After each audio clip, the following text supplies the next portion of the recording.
দিছপুৰ থানাত গায়ক নীলোৎপল বৰা। দিছপুৰ থানাত হাজিৰ হ'ল গায়ক নীলোৎপল বৰা। নীলোৎপল বৰাৰ বিৰুদ্ধে দিছপুৰ থানাত গোচৰ ৰুজু কৰিছিল জাৰ্নেলিষ্ট ইউনিয়ন অফ আছামে। কেৱল ইমানেই নহয়, ৰাজ্যৰ বহু স্থানত নীলোৎপল বৰাৰ বিৰুদ্ধে সাংবাদিকে দাখিল কৰিছিল এজাহাৰ। অৱশেষত তেতিয়া দিছপুৰ থানাত হাজিৰ হ'বলগীয়া হ'ল নীলোৎপল বৰা।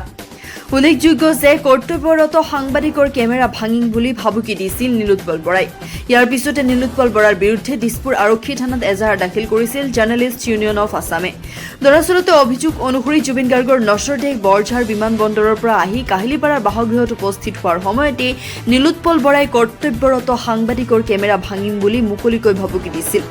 এই ঘটনাক কঠোৰ ভাষাৰে গৰিহণা জনাইছিল জাৰ্নেলিষ্ট ইউনিয়ন অফ আছামৰ লগতে ৰাজ্যৰ বহু সাংবাদিকে।